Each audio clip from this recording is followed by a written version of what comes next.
Next up in my weapon videos is going to be John's weapon.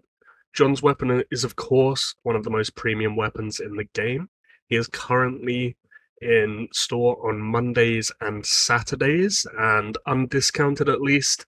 If buying him through the store, he will cost 5,000 black diamonds to unlock his weapon to base, and 50,000 black diamonds to unlock him to 4 stars and max this weapon out. So that is very expensive. That is approaching the value of actually golding him himself, let alone his weapon.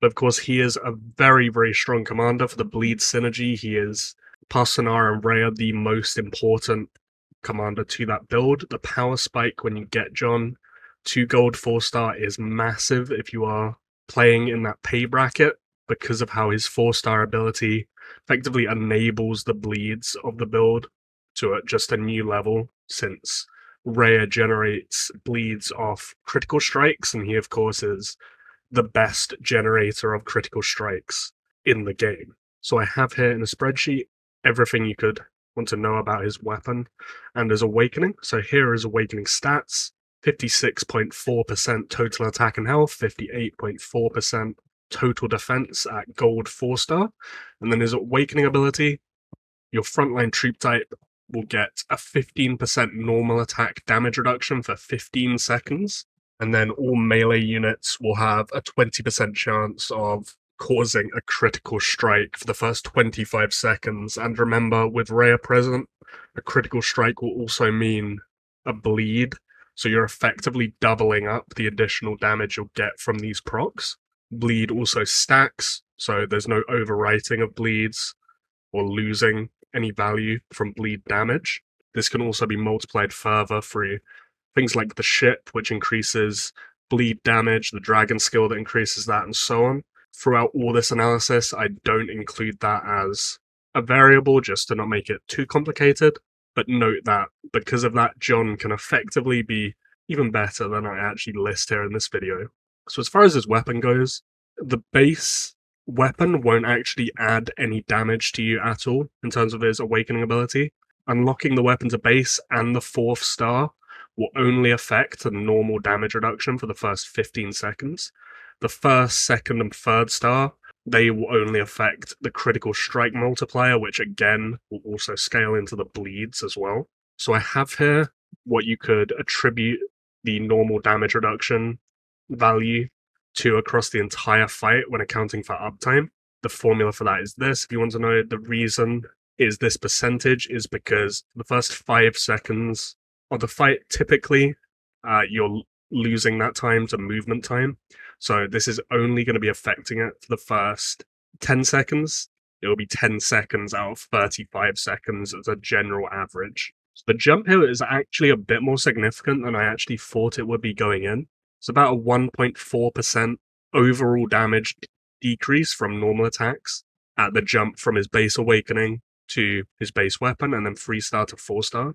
Considering the cost, that still, in my opinion, isn't that great, but it is still quite significant, honestly, and it will add up. Plus, the fact it's front-loaded at the start of the fight is ideal realistically, because it will help you with Snowball. If you reduce your losses at the start of the fight, that will let you retain your troop numbers higher for longer, and then of course, if you have higher troop numbers, you'll have more troops to deal damage throughout the rest of the fight. So indirectly, you will get a slight damage increase through this effect. The key point of the weapon, however, in my opinion, is what you'll get at the 1st, 2nd, and 3rd stars, which is the critical strike multiplier increase. This is primarily because of what I said about how crits also equal bleeds via Rhea. So you're double dipping on these 10% increases effectively. Every 10% increase is basically a 20% increase.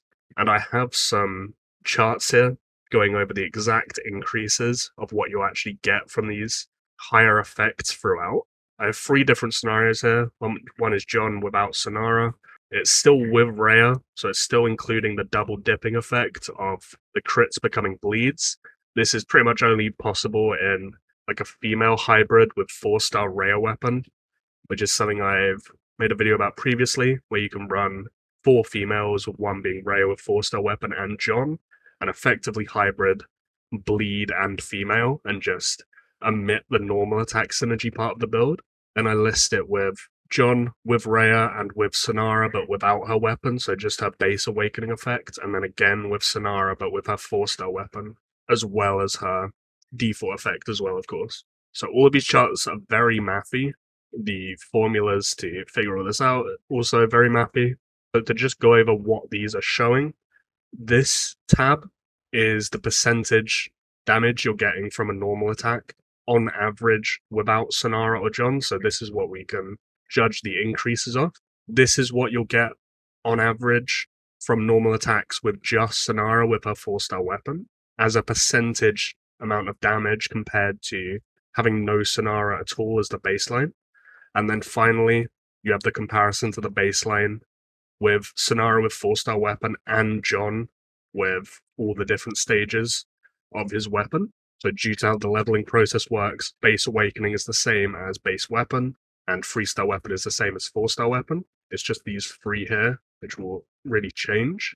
And the main thing to focus on here, realistically, is the jump you see between these numbers here.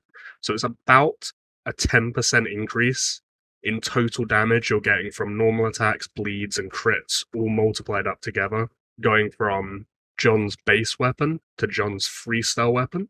And that is a very significant increase. It's not quite there, but that's approaching the amount of a damage increase you'll get from your normal attacks, your crits, and your bleeds all added together from just adding a 4-star John to a Sonara bleed build without Sonara weapon. It's a 10% increase here with the John weapon stars to a 14% increase here with just the John addition to Sonara. And the overarching point I'll make of this is I feel quite passionately that if you're going to invest into John's weapon, I do think you're going to want to commit to these intermittent stars, because I don't think the increase you're going to be getting from the normal attack reduction is really going to justify the cost you're putting into it. The jump from no weapon to base weapon and the jump from 3-star weapon to 4-star weapon decreases the damage you take by about 1.4%, whereas going from base to 1st star, 2nd star to 3rd star is somewhere in the region of increasing your total damage increase to somewhere in the region of about 3%. It'll be a bit lower than that as an actual percentage, because the percentage of your damage that's being increased won't be as a direct increase up from the baseline, obviously, but the middle stars will be more significant as an improvement than unlocking it to base or unlocking it to 4-star. 4-star does have the addition of the 5k army size, which does come into play as well. So if you're more of a mid-spender with 4-star John, which is slightly counterintuitive, but I think you know what I mean, if you have like a gifted account, if you're not spending as much anymore, whatever, I wouldn't invest the money into getting his weapon to base and equipping it onto him, honestly, because all you'll be getting is this, and he's a total attack weapon, so it's going to be an absolute nightmare to roll a good base attack on him. I would probably just use something like Oath, Needle, Haley's weapon, high leveled for the stats, and easier to roll base attack on John if you're not going to be investing into these higher stars.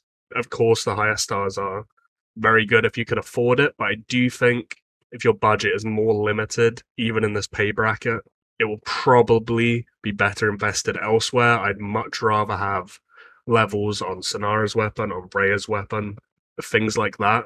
I'd rather have 4-star Daeron than a 4-star John weapon as well. So in terms of spending priorities, that would be how I'd approach it personally. Yeah, I'd just make sure to be careful if you're considering investing into this, because it's not as simple as a linear upgrade path as some of the other weapons for these other premium commanders. You know, like Daenerys's base weapon tripling the damage of her dragon attack and stuff like that. John's weapon just doesn't have that same leap in terms of his effectiveness at those early levels. You've got to invest a bit more to be able to get real bang for your buck with this weapon.